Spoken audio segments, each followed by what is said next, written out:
Welcome to the Association postgame presented by Caesars Sportsbook. I'm MJ Acosta-Ruiz, joined here in the LA studio alongside 13-year NBA veteran Q-Rich. Quentin Richardson is in the house, and two-time All-Star Isaiah Thomas. Hi, guys. Rare Monday night sighting for me. Yeah. But we've already been very lively here to start the week. I love it for me. All right, the Sixers beat Boston at TD Garden on Saturday to book their trip to Madison Square Garden tonight to face the Knicks. Both teams winners of 3 straight to close out their respective series. We'll have analysis, live post-game coverage from both teams. But let's start, of course, with the highlights, shall we?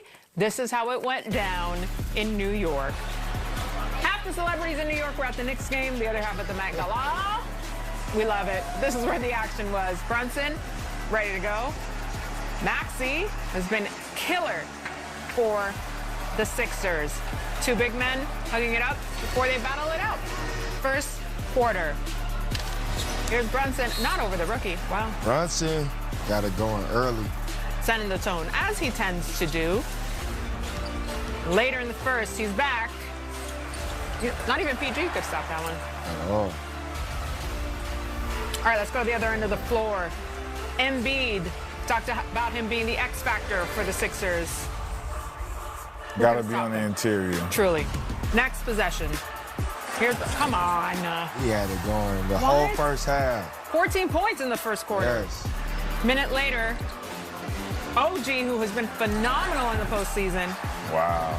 13 points in the first for OG. All right, second quarter now. There's playoff PG. More. Need more of this. Team high 17 for George. Later in the second, Maxey. That's what we're used to seeing. Yeah, every time.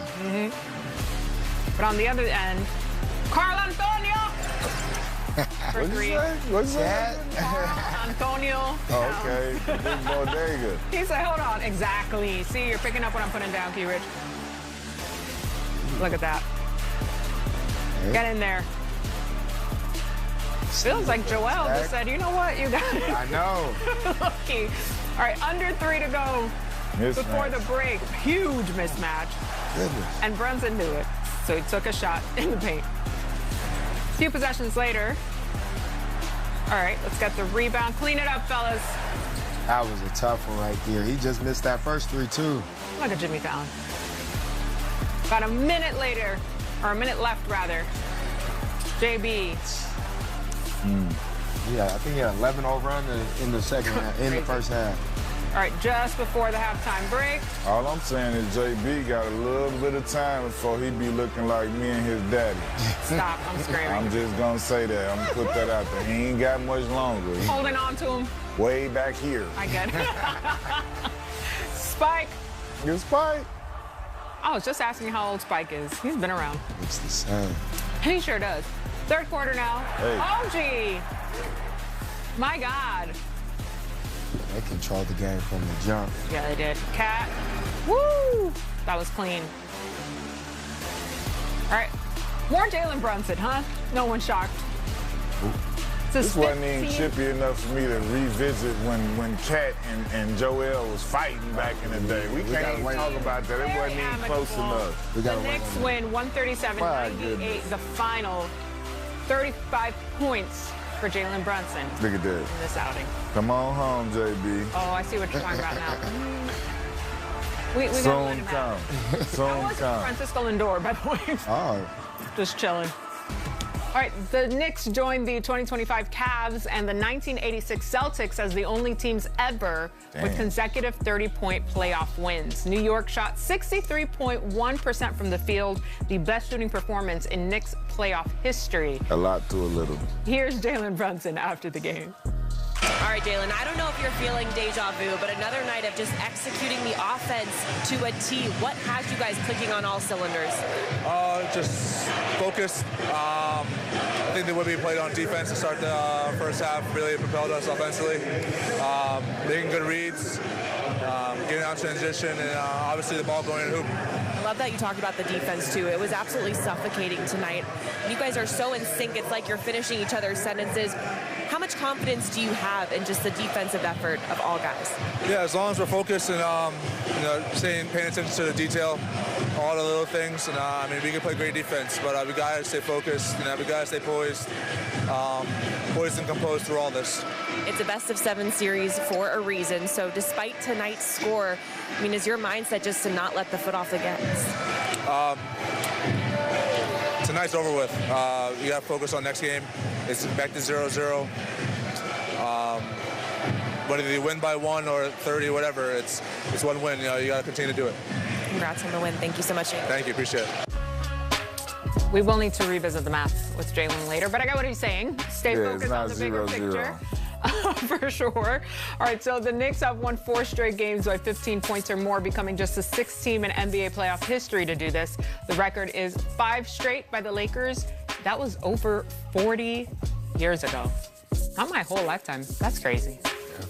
That's crazy. That's insane. All right, so Brunson finishes with 35 after notching 27 first half points. IT, you noted that there was a shift before the show with JB's approach to being sort of that set-the-tone guy as a scorer. What is it that you've been seeing from him? I think ever since the middle of last series, he's been super aggressive to score the ball, and they've made plays through Cat. Mm-hmm. More necessarily not going through Brunson to get others involved. And I think that's made them more dynamic than ever, where he's just strictly focused on being aggressive, getting in the paint, making plays for himself, and then later in the game it opens up. But Cat is like the guy that's making the plays from the top of the key. And I think it's allowing Brunson to just solely focus on scoring and being super aggressive for them to be successful. Brunson has just been the captain, the leader of the squad, the guy who has literally, on a lot of nights, put the team on his back. And the Knicks shot lights out in this one, Q. A franchise best in a playoff game, 63.1% from the field. What did you see game plan-wise from them to really knock down shots at that level? Yeah, I like what they, like Isaiah said, I like what they've been doing, like kind of playing Cat at that top of the key, letting him kind of play like the Joker role where everybody else can be more aggressive and he's kind of situating everything and facilitating for guys, so that takes kind of like that job and that role out of Brunson's hand. He doesn't have to be the sole facilitator or the guy looking to get guys the ball, because when they play it with Cat Anthony Towns, as you see right there at that top of the key, he can kind of make every play. He's a big, you know, he's very skilled, can shoot the ball, can make passes, can see over the defense, and he's doing a great job of getting everybody involved, so that allows everybody else to be a little bit more aggressive. And while Cat did finish 17 on 7 of 11 with 17, 7 of 11 from the field in game 1. That's a lot of numbers, y'all. You know my not too much. His matchup against Philly, an interesting one there. It is, and I think it's personal between those guys, but you know, he did what he was supposed to do game 1. Karl Anthony Towns has been playing amazing since the middle of last series, and I think with them playing through him and allowing him to be aggressive and make plays for others, it's shown a whole nother dynamic with the Knicks, because they haven't done that all season long. It's kind of been through Brunson, first, second, third option. Now they're allowing him to just strictly focus on scoring, and Cat can kind of get others involved with being able to see at the top of the key and also being a real threat with his shooting ability, being able to stretch the floor.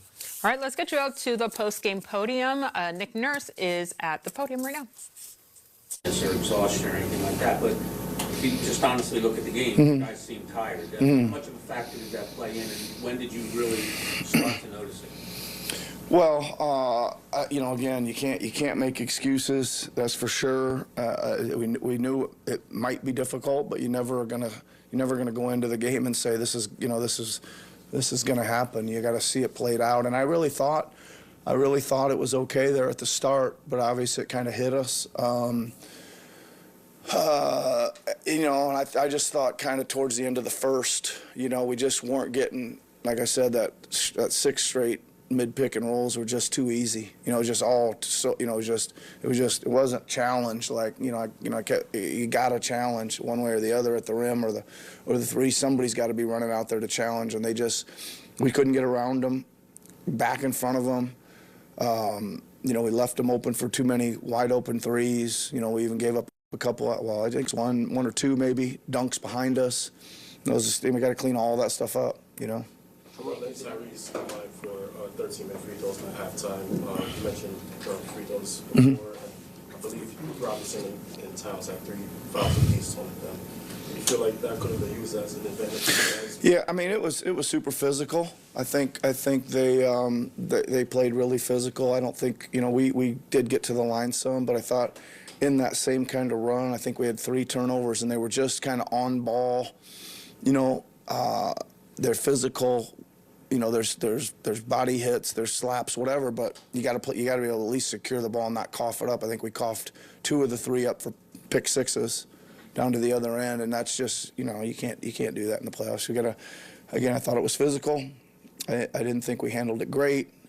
We're gonna have to handle it better. How much do you plan on drawing from the responses that you guys had from 1-4 last series to win tonight? Well, you have to. Again, it's like I know that wasn't any fun. It wasn't any fun to sit there. It wasn't any fun, you know, to be a part of, to be honest, and watch. But it's 0-1. Doesn't really matter if it's 6 points or 36 or whatever the hell it was. It's 0-1, and we got to wash that one away and get back. And we're gonna have to find and provide much more energy and physicality and that kind of stuff. Yeah. Go back to the defense. You mentioned after Game 7 that you felt like you'd taken like a tiny bit of a step back on guarding the ball. Mm-hmm.